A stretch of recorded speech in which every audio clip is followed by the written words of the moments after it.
Hello guys, आज हम examination के एम, यूज़, करेक्टरिस्टिक्स और टाइप्स पढ़ने वाले हैं। Means AIIMS of examination, use of examination method, characteristics of a good examination या टेस्ट एंड काइंड्स या टाइप्स ऑफ एग्ज़ामिनेशन। ठीक है, हम ये 4-5 पॉइंट जो हैं उनको कवर करेंगे। तो सबसे पहले हम चलते हैं कि परीक्षा के उद्देश्य क्या हो सकते हैं। ठीक है, तो अगर हम पॉइंट्स, ये वैसे ही पैराग्राफ में, बुक में तो आपको पता ही है पैराग्राफ्स में होता है, तो अगर हम पॉइंट्स में इसको लिखना चाहें तो फर्स्ट पॉइंट इसका ये बनेगा कि परीक्षा का एक ही उद्देश्य होता है और वो ये होता है कि बच्चों की मनोवैज्ञानिक योग्यता, जिसमें कि बुद्धि, व्यक्तित्व आते हैं, और व्यवहारिक परिवर्तनों का मापन करना। ठीक है, जैसे कि बुद्धि हो गया और मतलब कि इंटेलिजेंस और पर्सनैलिटी, जिसमें कि उनकी इंटरेस्ट आ जाता है, एप्टीट्यूड, ये सब आ जाते हैं। और व्यवहारिक परिवर्तनों में उनका नॉलेज हो गया,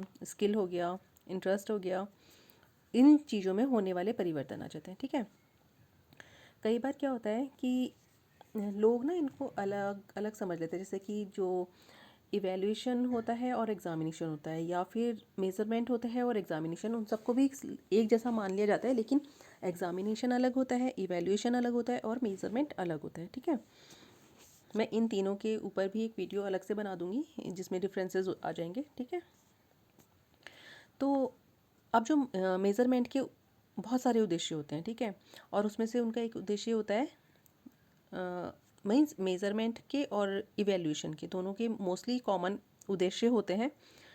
और कई बार क्या होता है कि उनका मेन ये भी उद्देश्य रहता है कि बच्चे ने कितना सीखा। इवैल्यूएशन हम करते रहते हैं बच्चे का हमेशा, और मेज़रमेंट हम उनके मार्क्स, मेज़रमेंट मतलब कि जो मार्क्स हम उनको माप सकते हैं जिस चीज़ को ना, उसको मेज़रमेंट कहा जाएगा। तो इसी टाइप से ये इसका मेन उद्देश्य मैंने आपको बता दी कि एक ही उद्देश्य होता है उनका, परिवर्तनों का मापन करना, जो भी उनके मनोवैज्ञानिक योग्यता में और व्यवहारिक परिवर्तनों में चेंजेस आ रहे हैं उनको मापना।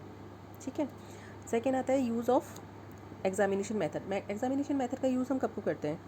पहला इसका यूज़ हम करते हैं कि जब भी कोई न्यू स्टूडेंट आता है और उसको जो हम क्लास उसको देने वाले हैं, मतलब वो जिस क्लास में एडमिशन लेने वाले हैं, हम उसका टेस्ट लेते हैं उस समय ना। तो एक तो वो हो गया, उस समय भी हम इसका सहारा लेते हैं। ठीक है, उसके बाद हम जब बच्चों को हम उनके जब हम प्री टेस्ट लेते हैं, मतलब कि उनकी पूर्व ज्ञान की परीक्षा लेते हैं एडमिशन के टाइम पर, ये हो गया। उसके बाद फिर हम जब क्लास में आते हैं तो कई बार हम क्वेश्चंस पुट अप कर लेते हैं, और मीन्स या फिर कोई नया स्टूडेंट आया है, सपोज़ आप ही गए हैं क्लास में, और जब आपको इंटर्नशिप के लिए टाइम पे जाते हैं तो आप बच्चों का प्री टेस्ट लेते हैं, एक वो टेस्ट भी होता है। ठीक है, जिससे आपको पता चल जाता है कि बच्चों को कितना आता है। उसके बाद आप उनको पढ़ाते हैं, उसके बाद उनको उसके बाद वाला टेस्ट लेते हैं, पोस्ट टेस्ट जिसे हम बोलते हैं। जब आप टीचिंग कर रहे होते हैं तब आप उनका वीकली टेस्ट लेते हैं कि आपने जो पढ़ाया है वो उसका मैं टेस्ट लेने वाली हूँ बोल के, या लेने वाला हूँ।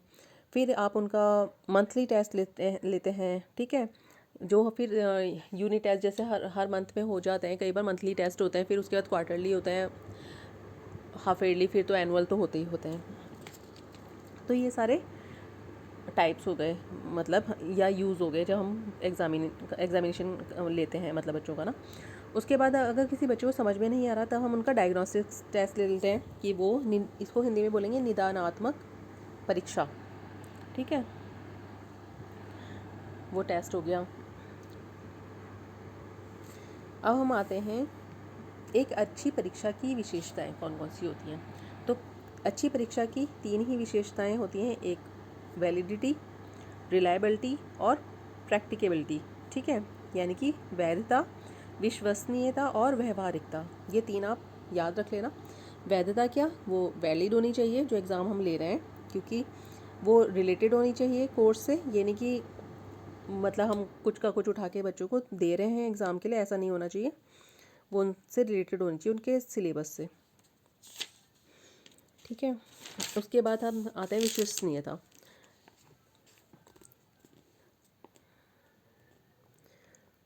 वह परीक्षा जिसका मापन परिणाम एक ही रहता है विश्वसनीय परीक्षा कहलाती है। यह इसका एक गुण कहा जा सकता है। ठीक है, तो इसके बारे में यहाँ डिटेल्स लिखी है, वो आप पढ़ लेना।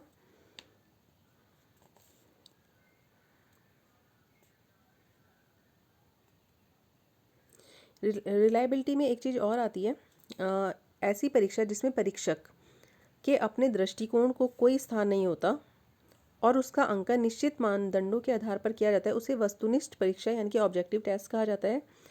और उसके इस गुण को वस्तुनिष्ठा यानी कि ऑब्जेक्टिविटी कहा जाता है। ठीक है। वस्तुनिष्ठा विश्वसनीयता का एक आवश्यक लक्षण होता है। आप इन सबको ना पॉइंट्स में भी लिख सकते हो। एक पैराग्राफ पढ़ोगे, उसका अपने वर्ड्स में एक सेंटेंस बनाओ, एक या दो सेंटेंस, और उसके बाद उसको लिख दो। उसके बाद आते हैं प्रैक्टिकबिलिटी, यानी कि व्यवहारिकता, कि एक टेस्ट व्यवहारिक कैसे है। ठीक है। कोई भी टेस्ट ऐसा होना चाहिए जिसे अन्य बच्चों पे भी लागू किया जा सके, यानी कि उसका जनरलाइजेशन किया जा सके। जब हम किसी चीज़ को जनरलाइज करते हैं तो इट मीन्स कि वो उसका एक गुण है परीक्षा का ना, एक अच्छी परीक्षा का।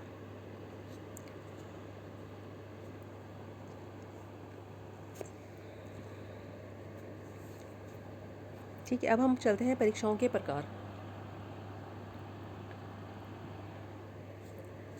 3 टाइप की परीक्षाएं हैं, मौखिक, लिखित और प्रायोगिक, यानी कि ओरल एग्जामिनेशन, जिनमें हम मौखिक रूप से प्रश्न पूछते हैं और मौखिक रूप से ही उत्तर लिखे जाते हैं। ठीक है। वो मौखिक परीक्षाएं कहलाती हैं, मतलब यानी कि वाइवा वगैरह जो हम लेते हैं बच्चों का। उसके बाद लिखित परीक्षाएं आती हैं, इनमें हम बच्चों को कुछ कुछ प्रश्न दे देते हैं और उनको उत्तर लिखने के देने होते हैं। और उसके बाद प्रायोगिक परीक्षाएं, ये प्रैक्टिकल होता है जिसमें बच्चों को अपने कौशल का प्रदर्शन करना होता है। ये होगी प्रायोगिक परीक्षाएं। ठीक है। तो ये PDF आप देख लेना और अपने वर्ड्स में पॉइंट्स बना के लिख लेना। ठीक है।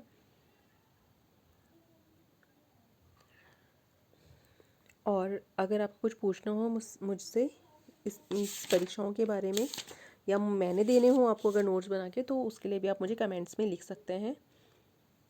और अगर आपको कोई ऐसा आपके पास टॉपिक है जो आपको नहीं समझ में आ रहा, उसका कंटेंट कहीं से मिल नहीं रहा है, तो भी आप मुझे बता सकते हैं। मैं लाइब्रेरी वगैरह जाकर कंटेंट ढूंढ के आपके लिए नोट्स बना दूंगी।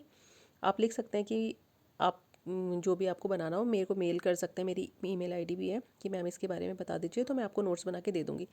हिंदी और इंग्लिश के लिए टेंशन मत लेना, हिंदी के और इंग्लिश के दोनों के नोट्स मिल जाएंगे आपको। ठीक है। Thank you so much.